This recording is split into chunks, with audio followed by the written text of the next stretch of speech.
Welcome to another episode of Catalyzing Radical Systemic Change, where it's all about mapping and cross-pollinating what I think are the necessary building blocks towards a planetary civilization ahead. And for today's edition, I want to start with a quote. And it says, "In the past, changing the self and changing the world were often regarded as separate endeavors and viewed in either or terms. But in the story of the Great Turning, they are recognized as mutually reinforcing and essential to one another." So the quote is from Joanna Macy and Chris Johnston from the very famous book, Active Hope, that I also read a couple of times. And to frame the conversation today with Glenda, in my own biography from an early age, so I come from a rather left-wing activist background, I was completely overwhelmed as a child with the situation that I perceived the planet to be in. And today we call it omni-crisis, multi-crisis, polar crisis. So when we look at the state of the affair with runaway climate change, plastic in the oceans, large macroeconomic changes, so the way ahead into the future seems to be dominated by chaos, large disruption, whole narratives not working anymore. Also, in a way, it seems we're in the last stages of what I would call late stage capitalism going haywire. And at the same time, we need to adjust to chaos. But in my understanding of my nervous system, and I reckon we share more or less the same nervous system as human beings, is we have not really developed our nervous system since we were roaming around as hunters and gatherers. And the days were pretty much like, shaped by the seasons. And there were not that many disruptions during one generation or some generations. So my first question for you, Glenda, today, I know there is a bunch of change techniques out there. And in the first couple of minutes, I'm trying to understand, where does human system dynamics fit into the puzzle? There's so many other possible toolboxes, change techniques. What are the specifics? What makes it different? Where does it complement? Yeah, so these are a couple of questions to start the conversation. Do you always start with such easy questions? That's a great one, Alex. That's a great one. Beginners. The podcast is not for beginners. That's right. I mean, so there are two ways. So it's a great question. So there are two ways, really, that I see the way that HSD, human systems dynamics, I'll just call it HSD, fits with the existing world of understanding and practice. So one is on the theoretical side. It fits in as a kind of intersection of systems thinking, which includes more than 75 approaches to ways to talk about systems in holistic ways. Systems thinking, complexity thinking, which is a different theoretical frame. And then within that, ancient philosophy, and which is linked to, I think, indigenous wisdom as well. So there are ways that we think and talk about ourselves in narrative, in civilization. There are ways that we think and talk about the world out there in systems thinking and modeling language. And there are ways that we're standing at the edge of a new scientific paradigm in complexity, dealing with open rather than closed systems.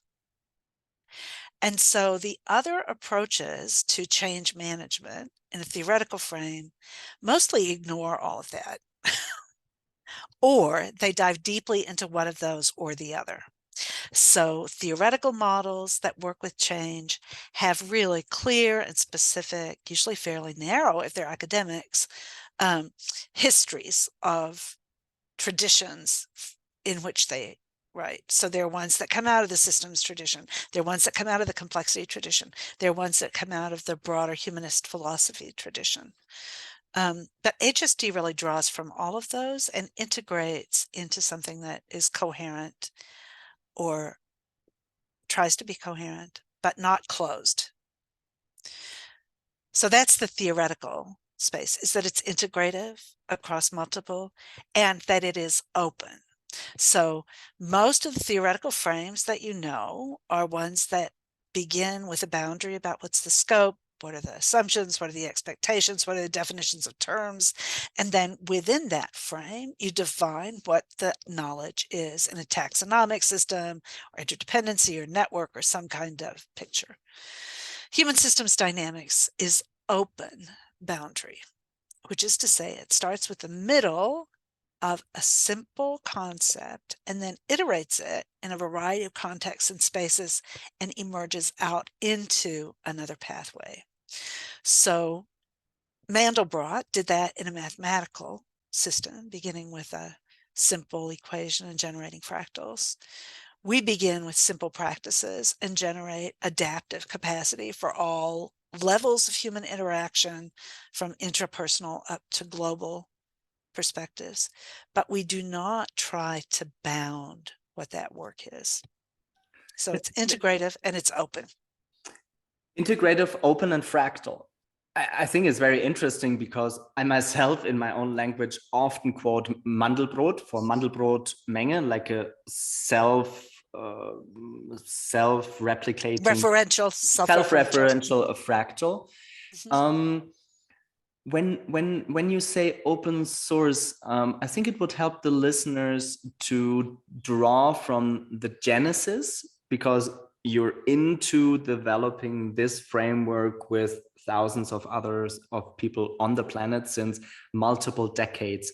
So I think it makes sense to look a little bit into the history, where it came from, and also where it is standing today. Yeah, in that sense, in terms of our open intellectual property policy, I'd like to hold that for just a second and to talk about the second way that we're different is in practice and the way we approach practice.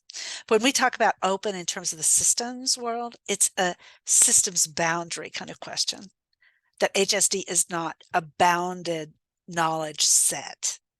It is a constantly expanding knowledge set. The other way that we're different, so that's how we're different in terms of the theoretical frame. The way we're different in the practical frame, the practice frame, is that we are very focused on individual agency and the possibility of sense making and acting at all different scales at the same time. So the individual action, the larger team action, the larger global action, all of those things are brought together. And so the idea of focusing on practice as a way to engage theory and learning. And so our practical perspective, there are many places that stand in complexity work that really are not all that practical. They describe what's going on, but they don't really help you know what to do. So one of the biggest weaknesses of systems dynamics is that you can draw this fascinating, fabulous systems dynamics model, but you don't know what to do. And there are ways in which the humanist philosophers could tell you what to do in a context that no longer exists, but it doesn't translate to the other context. So we are incredibly pragmatic and engaged. And so those are the main distinctions. Then going to your other question about what's the history, how did we end up in such a strange place? Why would we be standing in this strange space, which has benefits, but also costs for standing in an untrodden or less trodden ground? One of the threads comes from my study of the history and philosophy of science, reading great books and inquiring into great books in mathematics and science, the sciences, and language and music and philosophy, literature, in my undergraduate work. It was kind of a 17th century liberal arts education. And so that brings me to a picture of a large arc of evolving paradigmatic shifts and adaptations over time. So that's one of the reasons, one of the historical facts that I see us placed in a historical evolution. The second thing that was a source was that I was an entrepreneur in the late 1980s, running a technical training and documentation company, using pretty much intuitive leadership integration practice, really excited about engineering applications to leadership, project management, about being able to work with clients. And in a matter of about 6 months, everything blew up at the same time. Everything that could go wrong went wrong. And here I was as an entrepreneur with just massive issues and challenges, and was just at the end of my rope and deciding that I was needing to close. Um, and I read lots of leadership. I thought, surely someone else has been in this position before, and it's time for me to read some leadership and management literature and figure out what I'm supposed to do. And so I read extensively, but I didn't find anything that was particularly useful. Either the literature said, just make a decision and make it happen, that the entrepreneurial approach is single-minded and single source and focusing, focusing, focusing. And then on the other side, there was a very soft, constructivist, humanistic approach to management that said, just love them and everything will work out fine. And neither of those seemed to work for me. And so I couldn't find a theory base to support the practice that I wanted to build. It was about then that I got interested in complexity and started to read one of the first popular books in English, which was called Chaos, Making a New Science. And I'm sure it was probably one of your earliest books too. And every chapter opened my eyes to some important leadership practice. Either it explained something I'd done wrong, or it gave me an idea about something I might do differently. And so that place where the complexity science and the systems and the historical perspective about epistemology all came together in that moment. And because I'm basically a pragmatist, I started practicing, I started teaching, I started writing about it and evolving the work in an iterative way. And so in that iteration, people would join me, they would learn. We shared the intellectual property openly.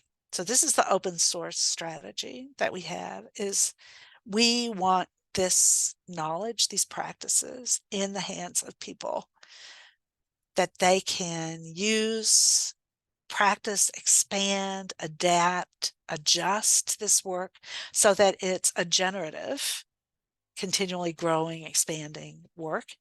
And if we bound it into as if it were a physical object that we could own, it would not have that biological generative opportunity.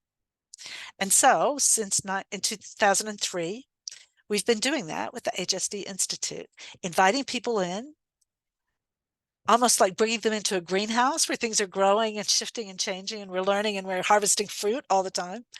And we give people cuttings from that. Some people take a little bit of the tomato plant. Somebody else will take a bit of the iris.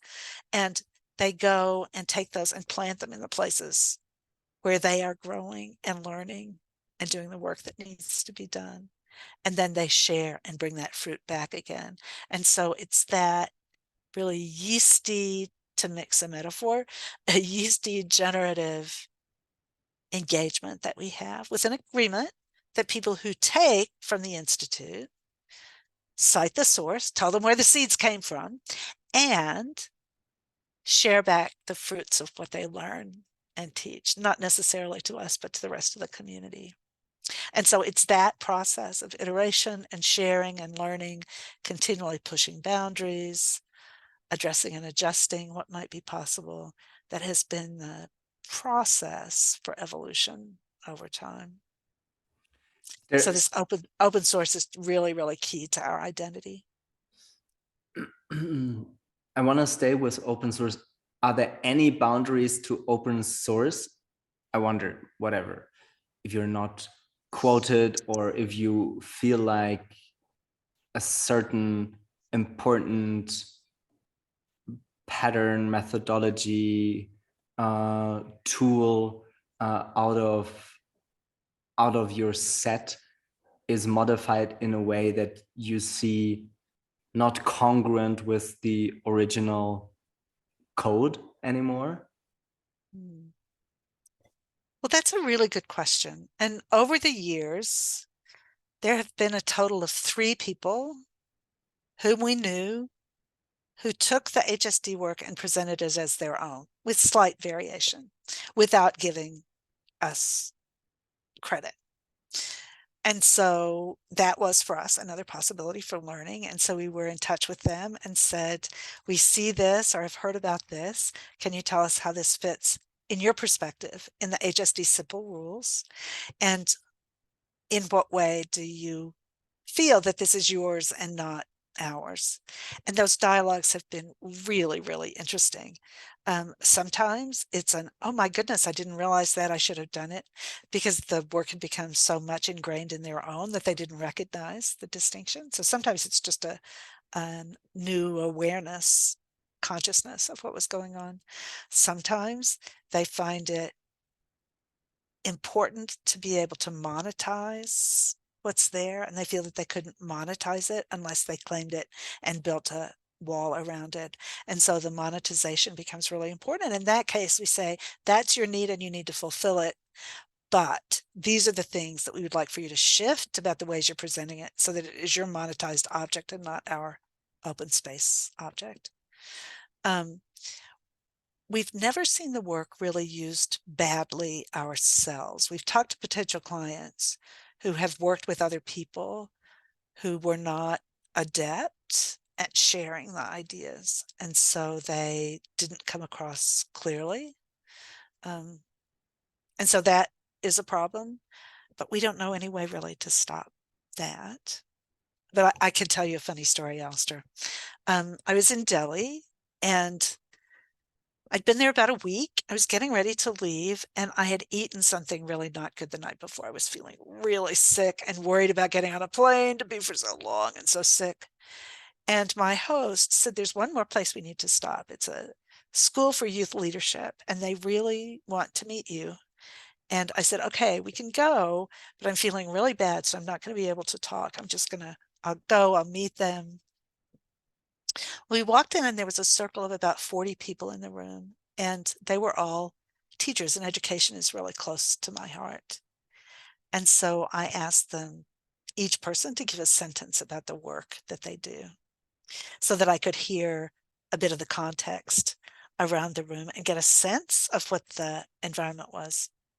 And so they said the people who didn't speak English spoke and then someone would translate. So we had these 50 sentences, and many of them said things like, well, what we do is set conditions for systems to change.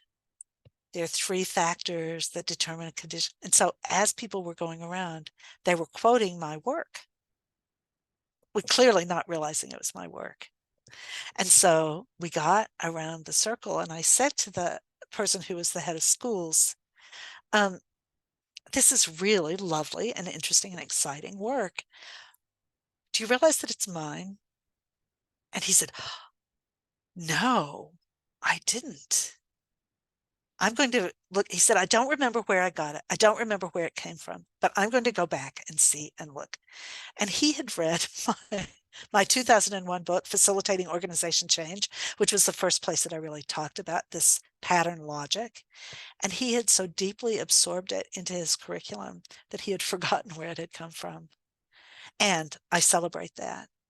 If that could happen around the world and people would use the work for good purposes and good places, it would just be a thing worth celebrating. It's more important that people use it and set conditions for transformative change than it is that my name be on it.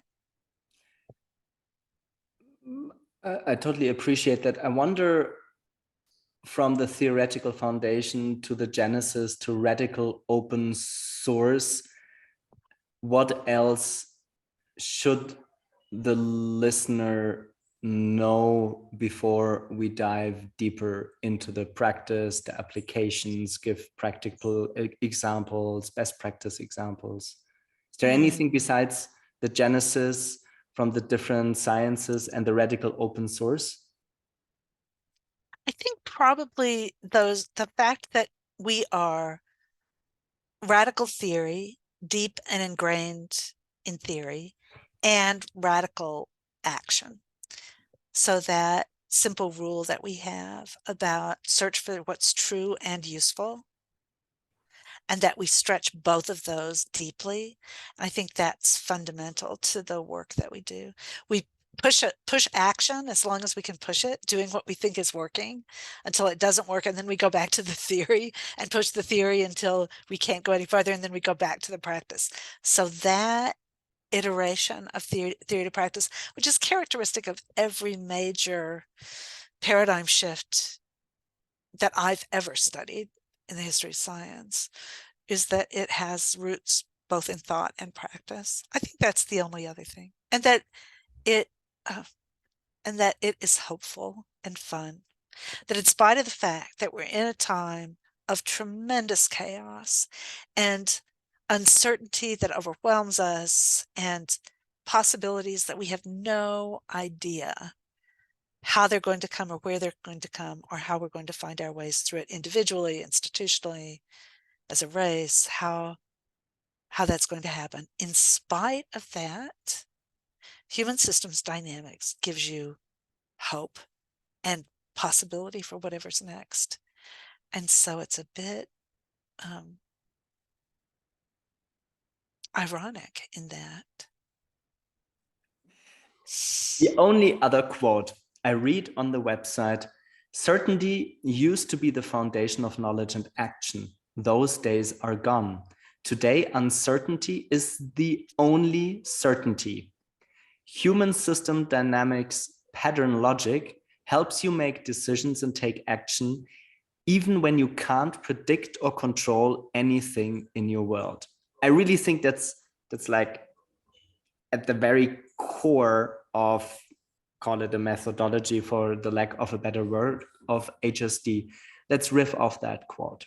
What does it exactly mean, and how does that differ with other change methodologies? Oh, it's a great one. Well, first, this idea about certainty, this goes back to the theoretical idea of a closed system. So Gödel says, and you can probably pronounce that better than I, but Gödel, the mathematician, said that you can only have internal consistency if a system is closed. That as long as the system is open, it cannot be internally consistent. And so the moment that we acknowledge that our human systems, our civilizations are by nature open, then we have to give up that dominance of structures that are internally consistent. We can have moments of consistency, we can have pieces of clarity, but having a system as a whole that is knowable and bounded is simply not possible in our worldview. And so once you get to that point, yeah. Do you mean that on an ontological level? I'm really curious, Yes. because I get it. I mean, it totally feels ontological, right? It feels like just after 25 years of meditation practice. And what? Well, you sit, right? And you watch a never ending, or listen to a never ending train of thought. So if all human systems are inherently open, how does then human system dynamics facilitate, teach, or train ways to not cope with the uncertainty, but to be smarter, more creative, more joyful, finding the right acupuncture points within those systems? Yes, and so the distinction between ontology and epistemology is a really interesting one in pattern logic, because with a pattern, that distinction disappears. So when we talk about pattern logic, we talk about, in reality, there are these conditions that are set that hold the potential for action in an ontological realm.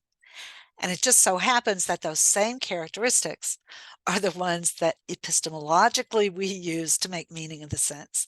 They're the same things. And so for us, that boundary between epistemology and ontology disappears. So we stand at a place that is kind of postmodern. Some people call it a realist philosophy. And so when I say things, I think about them often in terms of, so the ontologically, yes, that makes sense, as you say, sitting and watching the world move forth, and theoretically of being able to see things in relationship to each other. So given that, the question is, how do you succeed if you're living in a system that is open? Now, I should back up a little bit. Not all human systems are open. All healthy human systems are open systems. So that there are human systems that are closed systems, and they may be able to persist for a bit, but ultimately they're destructive for themselves and individuals in them. So this is a healthy, generative human system will be open. Yeah. And so what do we do? So there are three fundamental practices that we believe give the capacity to adapt in whatever kind of uncertainty happens. And those three capacities, and we name them in terms of tools, but essentially they're deep practices, much like mindfulness practice, that you don't learn them and check them off. You don't get to be a master at this or that. You practice them over time in context and continue to build your adaptive capacity, your muscles for engaging with uncertainty. So are we ready to go there for what are the three? I reckon, yeah. I have the feeling that was good for the theoretical foundations now. I want to give people, the felt experience of like, okay, how does that work actually? Exactly. So let's go there and let's start with a particular case. And I'll show how that case allowed us to use the three tools in an adaptive process. And this one is with youth. Now, we work in many, many different contexts and across many different challenges. We work on lots of wicked issues. But this one was particularly with youth. There is today a major, major tragic consequence of the current state of the world, partly from COVID, partly from other things. But youth globally are in a desperate space of despair. Much research shows it. In every nation, in every culture, the youth are at risk. The youth are in trouble in our globe.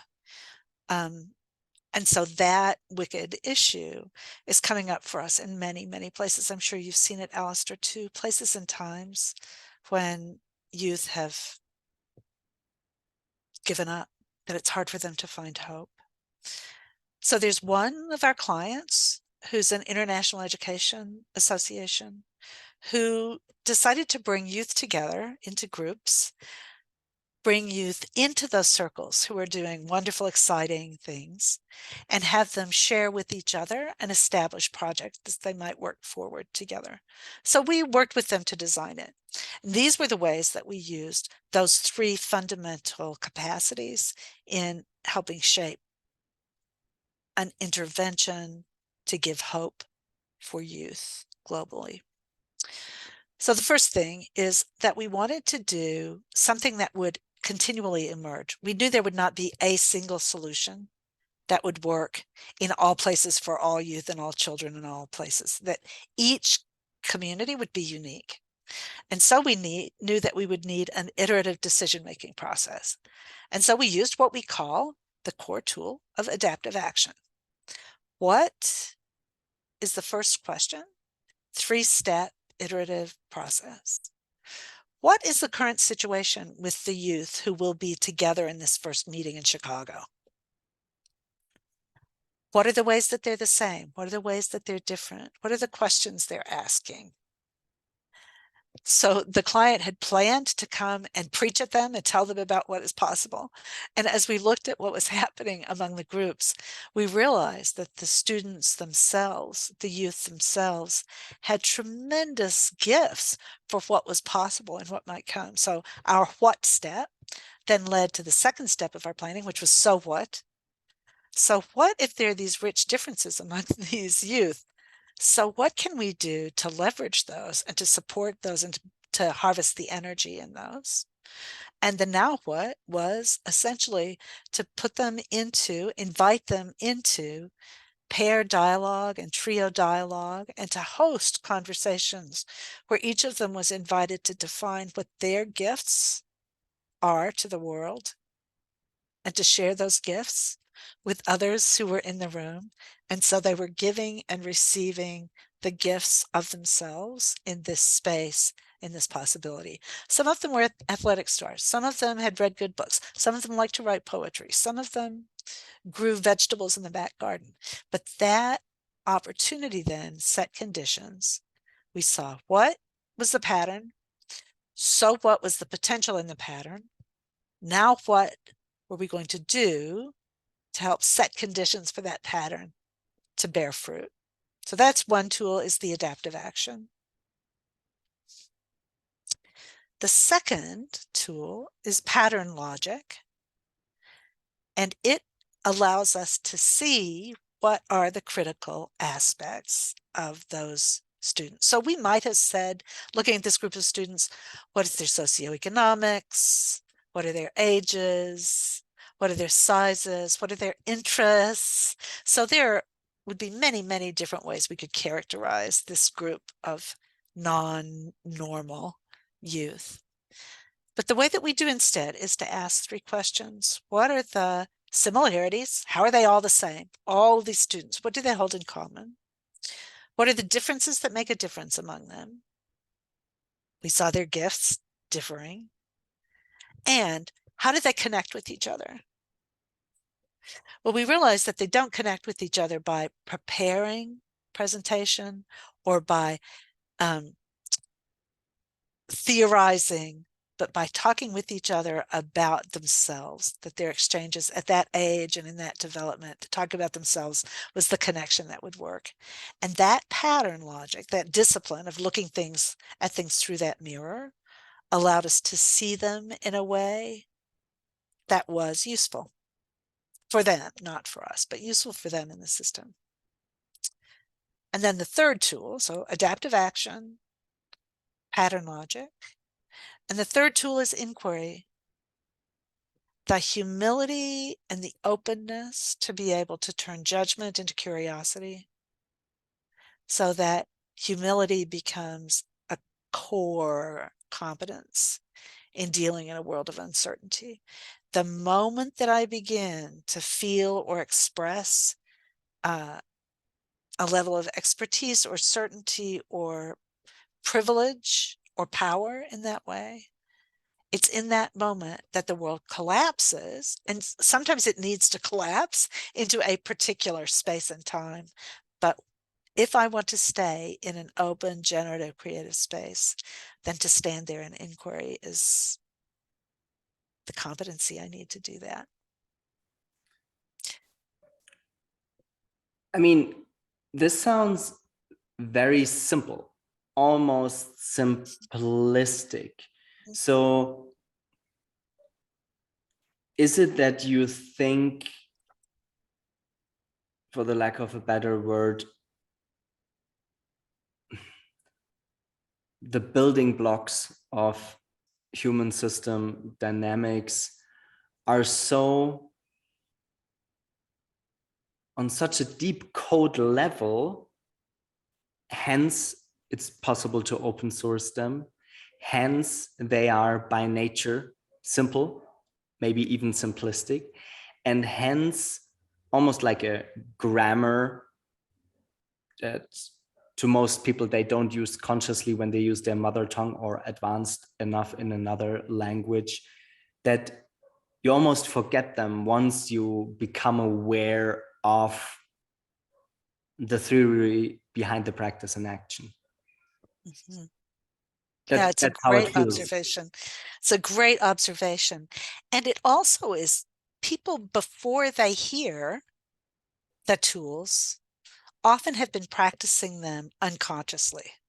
Yeah, that's what I mean. That's Even before, right, so that they have over time and in practice have used them without knowing it, that they have found that it is helpful to work in an iterative process and not to depend on one particular way of making sense of the world and to stand in inquiry, and that there are people, there are cultures that are more likely to do it. There are individual people for whom that's become a practice. And so for them, HSD becomes naming something they already know. And so I think that's part of why it's so simple. But, if you look back at the major paradigm shifts in history, what happened right before the shift was that things got very, very, very, very complicated in the epicycles to explain how the stars moved. Right before the Copernican revolution, that just got more and more and more and more and more complicated as anomalies were tried to be explained in an old system. And it just gets really, really complicated. On the other side of that paradigm shift, things are incredibly simple because there's an insight that clarifies and builds a structure that can carry on the other side. And so the simplicity of HSD is important. Underlining, though, it's not easy. It's simple, but it's not easy. It continues to be a challenge to practice consistently and with grace and possibility and Let's space. I have the feeling it's good to, because we're kind of in the middle of the dialogue, is let's assume HSD found building blocks that define human system dynamics, also hence the name. And let's assume a lot more people use them without necessarily even being aware of them using them. Give the listener a sketch, an overview, a metaphor, maybe a couple of stories of the worldwide ecosystem that exists around human system dynamics. Like how many people, how many organizations, how many countries, from how many different sectors, because what attracted me most to it, what I found most interesting about it, was that it is so heterogeneous. It's not just facilitators. I mean, who usually, does a training in cultural change technique? It's facilitators. So yeah, curious to listen into the ecosystem, the alumni, some best practice examples. Again, ideally from as different as possible, different backgrounds. Great question. So we have about 900 people who've been trained and certified. Then we have a circle of people who are interested and continue to learn in a variety of ways of about 15,000. And then there are people beyond, like this school in India that I didn't know was using it. So there's a space beyond that I don't know. It is the most heterogeneous grouping of a community that I've ever seen, and it's very loosely connected. So there are people within it who are involved in education, and that includes people who are textbook publishers, people who run big education bureaucracies, people who teach in the classroom, early childhood educators who are teaching in the kitchen, medical educators, so people who are training doctors, physicians, and other healthcare workers, people who are working with helping women move into academic technical positions in engineering. So all of those different, so education, which is only one small part, it's a great deal of variety there. There are people who are involved in healthcare, and this goes everything from floor nurses to families who are helping others who are in hospice, to people dealing with patterns of death, so standing at the door of death and using these tools to pass smoothly from life into death, all the way to the Centers for Disease Control and Prevention, large public health entities, administrative institutions, physicians, teams, communities that are looking at healthcare and well-being. And that whole combination of health and healthcare. Then there are people who are involved in politics, from political advocacy to decision making, to people who work in global international NGOs in healthcare, humanitarian aid, military response and development. There are people in finance and the financial world, which includes traders who are on the trading floor. How do you manage that complexity and chaos? How do you bring a newbie into a trading floor and help them see, understand, and influence patterns in a trading environment? To tellers, bank tellers, who need to be able to work with old people who can't hear what they're talking about or who can't use technology. So anyone who's standing in a place where they're confronted with challenges that they haven't seen before, who need ways to be creative in responding to those challenges, and who are passionate about making a difference wherever they are, that's really what holds our complex community together. But I could give you a particular example, which has just been a great evolving, fun opportunity. So in the middle of March 2020, we'd been working with a lot of healthcare clients, and we knew with COVID coming, they wouldn't have any time for us. And so we tried to figure out what we could make available to people who are working in the heat of COVID to be able to help them use their adaptive action and inquiry and pattern logic to make a difference. And we decided that we would have a meeting every day on a Zoom. So we opened up a Zoom, same time every day, Monday through Friday. And someone brings a wicked issue, something that they're wrestling with. And then they describe it very briefly. And after that description, the rest of us ask them open-ended generative questions, which they don't answer. They just listen to the questions. And the questions come from all different perspectives. This is an open meeting. Anyone can come. Anyone is invited to come. We've had as many as 30 people a day, down to 5 or 10 people a day, asking questions, listening to the questions for about 15 minutes. And then at the end of that, the person who brought the issue has a chance to reflect on what they heard, which questions moved them, what they're seeing as possibilities now, how their wicked issue has shifted. And then the others in the room reflect on what they've learned or what questions they asked or what advice they might give. And then at the end of the half hour, we close and everybody goes home. And we've done that Monday through Friday for 30 minutes every day since the middle of March 2020. So I think we're on session 750 something. And all of them are recorded. All of them are up on the website. We haven't repeated any wicked issues. We haven't repeated any questions. But what we see there is people are practicing inquiry. What's the wicked issue? So what does it mean? Now what might you do? So it's an adaptive action. It is deeply about inquiry, coming from many different perspectives. And everybody is seeing patterns. You start with a wicked issue, a pattern that you can only see in one way, and that's why you feel like you're so stuck on it. But as people ask questions, those patterns begin to unwind and unfold, unfurl, and so that there are options for action.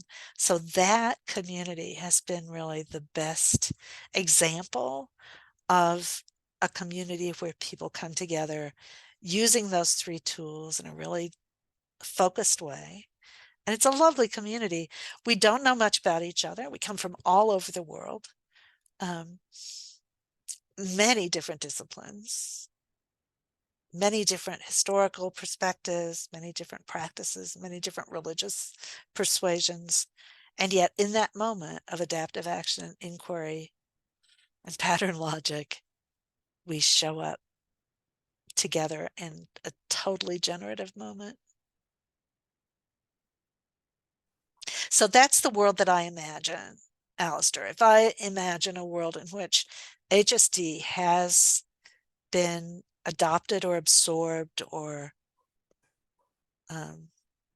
accepted into a community, that the community would show up that way. It's not that they wouldn't have problems. They would have problems.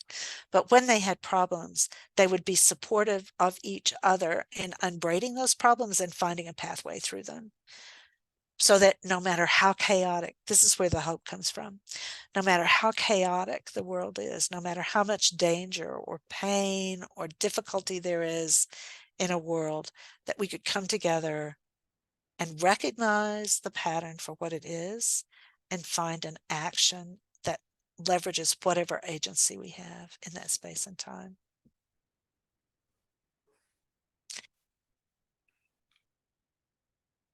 This, what I find very intriguing is it feels like feels like a conduit, or like devoid of predefined cultural or values bias. I'm still grappling with human system dynamics myself, though, you know, I'm like super excited and pretty new to the game, on consciously applying the things more methodologically that before, some of which I have used, but not in a methodological fashion, nor a sequence, nor with templates. So the conundrum that I see is, it's kind of like that famous metaphor with the knife, right? A knife can be used to cut a bread or kill a human being. Let's not dive into the apocalyptic scenarios, but get a little bit more hands on in your own imagination, thinking about your legacy and the thousands of people that are using that, or tens of thousands of people that are using that, and the leverage points that they have. What would be your moonshot for the next 3 years, 5 years, 10 years?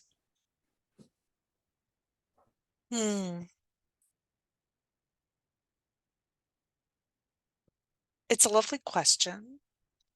And it involves not necessarily a whole system transformation, but an individual person transformation. I would see it as a major transformation and a beginning of whatever a next stage might be. If every person who knows to use the tools of HSD feels compelled to share the tools of HSD. I love it's like we're just very different personality types. It sounds so dry, you know, and I know you're humble.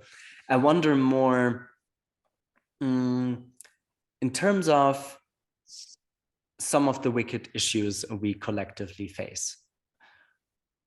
Is there any piece of the puzzle where you think HSD better fits, when you think about all the alumni or the overall fractal nature of where people apply it?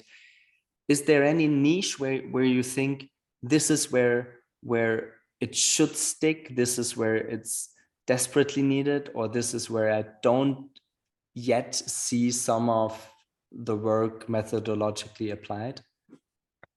I don't see any place where it would not work. And I can give you an example about why that would be true. So during COVID, there was this question among people who invest in environmental sciences and people who invest in public health globally. And there was a recognition in COVID that there'd been a lot of talk previously about the fact that there would be a pandemic. But in the midst of the pandemic, then the question is, how can those two infrastructure investment centers globally come together and work together? And their kind of standard approach would be to say, we're going to have 10 points. We're going to do a set of goals that we're going to work on. Everybody's going to work toward the same goals, and there's going to be a finite closed system solution. We're going to design a solution, then we'll implement it. Well, HSD says instead, at that intersection, what are the patterns that would be possible? What's the variety of approaches that might work? How would you know, given any one of a possible million interventions, which ones would be more likely or less likely? How do you generate new ideas as quickly as possible, implement them, test them, see what they do as quickly as possible, and with as little risk as possible? And so the multi-solving approach is the pathway that we believe would make a difference there. So a short list of simple rules, a set of key questions that everyone in every scale and every place has, that they carry with themselves, about that intersection of our physical health and well-being in connection with our natural environment. What does that look like and how does that stand? And complexity scientists call it equifinality. That to solve that problem, there's an infinite number of possible pathways, and you're going to need them all. And so the better you are at generating pathways, the more likely you are to get the outcome that you're looking for. The more we argue about what's the right path, the less likely we are to walk all the paths that are necessary. So how can we bring to that kind of a massive challenge a discipline that's about multiplicity and possibility, rather than a discipline that's about dividing and naming and controlling, investing in that way? And so every wicked issue, we believe, would benefit from this. Now, not just by itself, it has to have context as well. So there have to be contextual, content-oriented intelligence. So I couldn't go into that intersection and solve the intersection of the environment and public health. I'm not saying that, because that level of expertise, that knowledge of the patterns, that history, that perspective that people bring, is just incredible raw materials to be able to see the pattern. But the trick is they have to look differently, because the ways they're looking now and using that intelligence, that expertise that they have, is locking them in more and more into the patterns that are giving us the outcomes that are not beneficial. So we need their expertise, but we need their expertise to show up through adaptive action and inquiry and pattern logic. And that becomes the real challenge, right? Because people who are experts want to be seen for their expertise. They believe that expertise is going to be the solution.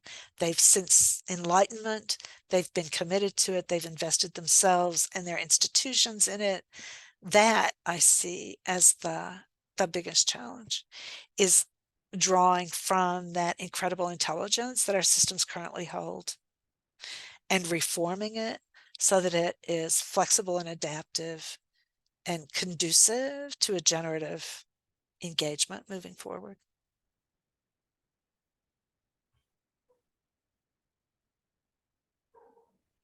For me, it's not now easy to get on to the next question.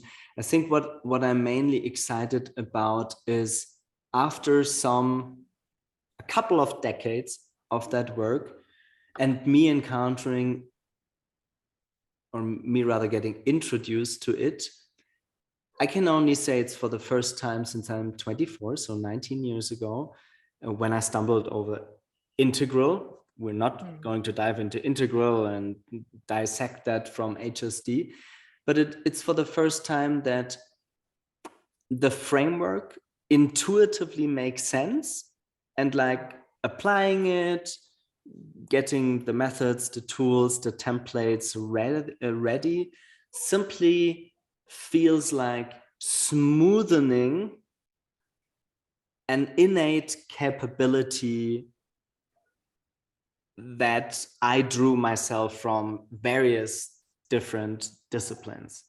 So I reckon one common denominator of the people that are attracted to HSD is, one of which is really radical open source. Secondly, I can extend, amend, nudge, tweak, customize, add to, riff off all the other different aspects of how I try to navigate complexity, my own methodologies, toolboxes, processes, procedures, whatever. And I think what I'm curious to still listen into, when you see at your own, when you try to look at your own ecosystem from a third person perspective, the best practice examples, the leverages, the number of alumni, where it works, the different niches where you see applications. Do you have any gut feeling where that could move into? What that could emerge into?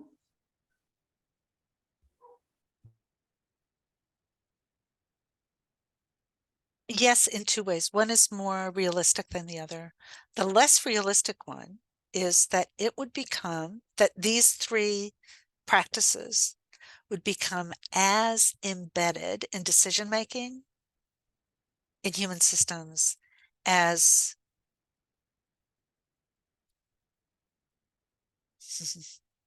as Gantt charts or as project planning tools or as human resource evolution tools. So all of the things that we just take for granted as being tools of business, that they would be replaced by tools that would be generative, inquiry-based, pattern-based, adaptive action, iterative problem solving. So that, in the extreme case, is where I would want to see that happening. And there's some places where we've seen it embed. But the more practical place that we see is that it enters in the middle of the organization. That there are people who are stuck as middle managers or middle technicians in an organization. They can see things, but they can't act. They've got some power, but not power to do what they think is right. And they are struggling to find a new way to engage. And it's that level of people who aren't so invested in the current state that they don't want to explore. They are strong enough and curious enough and have the privilege, really, to be able to explore and to bring HSD in and transform it for their context. And so then it becomes a practice of the kind of middles, which then leaks naturally down and up and across in organizations. And so that is the path that I see happening. And it's not just for the future, it's what I see happening now. I just see it multiplied many, many, many more times so that it becomes common sense, not just sense. So there's another metaphor that I think might be helpful. And I know that you wanted this to be practical. So I'm thinking that cases might be helpful, but there's one more theoretical thing that I want to say, is that there was a time when fire was an energy that was not under control and human beings were victims of it. There was a time when that energy through the steam engine was transformed into a kind of energy that was much more useful in a time and a place. Now, unintended negative consequences as well, totally aware, but where a force of nature can be seen and transformed into something which is useful for the common good. I believe that today we're in that place with human beings, that there's a tremendous amount of energy in the human race that is currently being not used because we don't have the mechanism to convert that nascent energy into something that is generative. And I believe that's the role of HSD. And so that hope that we would be able, not we HSD, but we as the human race, would be able to see challenges and patterns in the world around us, understand them in useful ways, anticipating negative consequences, seeing possibilities, and then to take action and begin it again. And that is the mechanism by which this human energy, which currently exists in all places and abused in all different ways, might be able to become a commons where choices and work can move forward together. And even though I say that's theoretical, I see it happen. I step into a conflict. I use these tools for people to see the conflict in new ways. It gives them opportunities for choice. They take the choice, the system shifts, and they do it again. And that is the experience that individual people have who are working, people who've brought in a variety of tasks and projects. So one of our associates is an occupational therapist, and she works with people with Alzheimer's. And when I first met her, we were across the room, we were at a conference, and she'd read some of my work. She came running across the room. She took me by the shoulders and she said, "I want to know what happens with the Indian dance."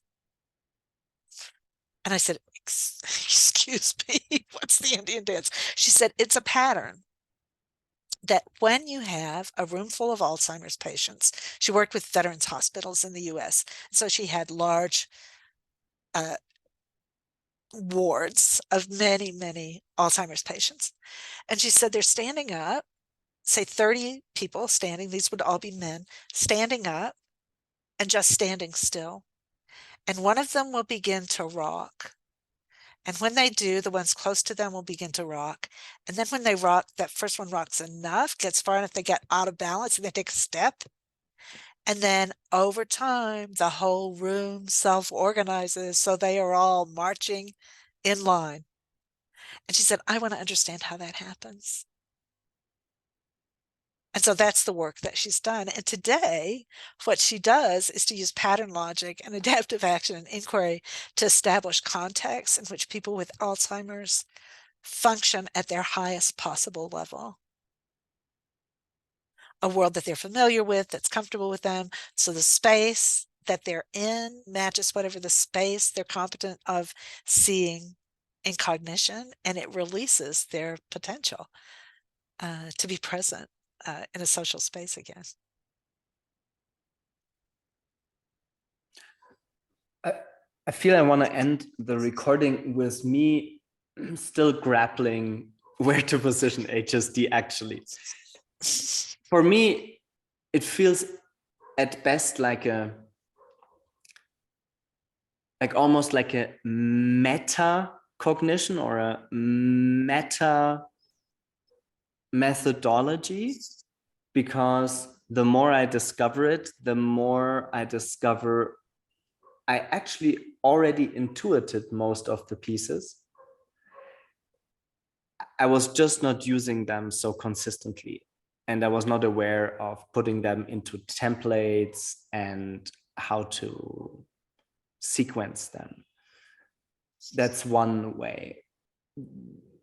I would say that's the broadest understanding, grappling with, trying to position it.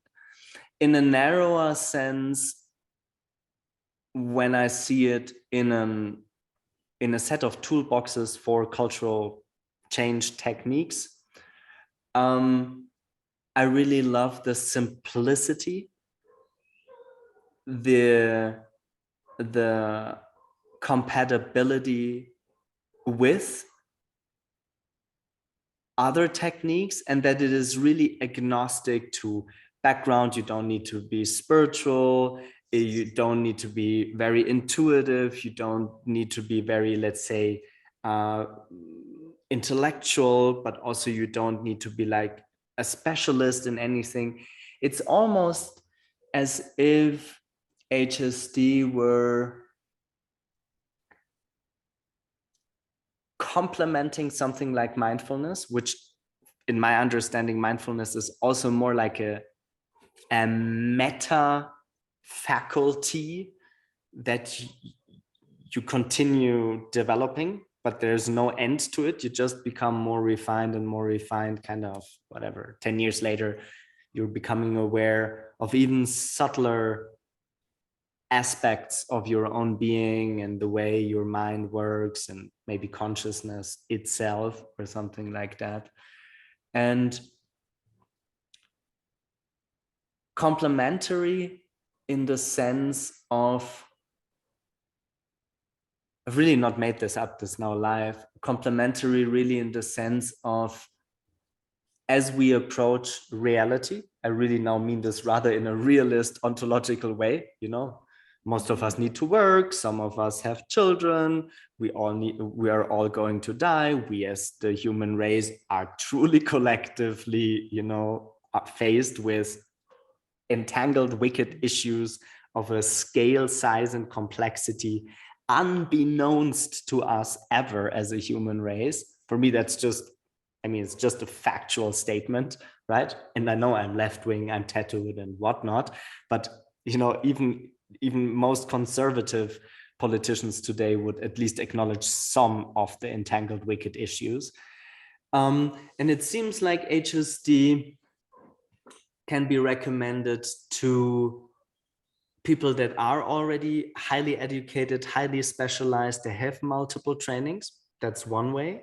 But also, I have the feeling, if I had been given this very simple core concepts at the age of, let's say, 16, 18, 20, like I would say towards the end of high school, something like that, I could have made a lot of sense working with them and applying them to my real world decisions. What do I want to study?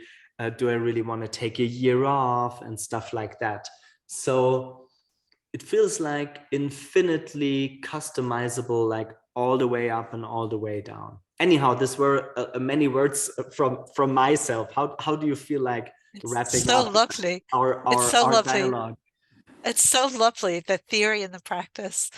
Two things. One is we have many kindergarten teachers in our network, and they teach their kindergartners HSD so that the children are using adaptive action to help each other learn to read. And so at that level, and also at the very farthest ranges of being able to see, understand, and influence global issues in radically different ways, it's that whole scale up and down. So I really appreciate your seeing that. The second thing is about the practicality of it, the kind of down and dirty. You can use it without knowing anything about it. And the need to be in that realist camp. Well, the last thing Plato said before he died, Socrates said before he died, the last thing Socrates said before he went with the hemlock was, I owe a cock to Aeschylus. Would you please make sure that that debt is paid? And then he died.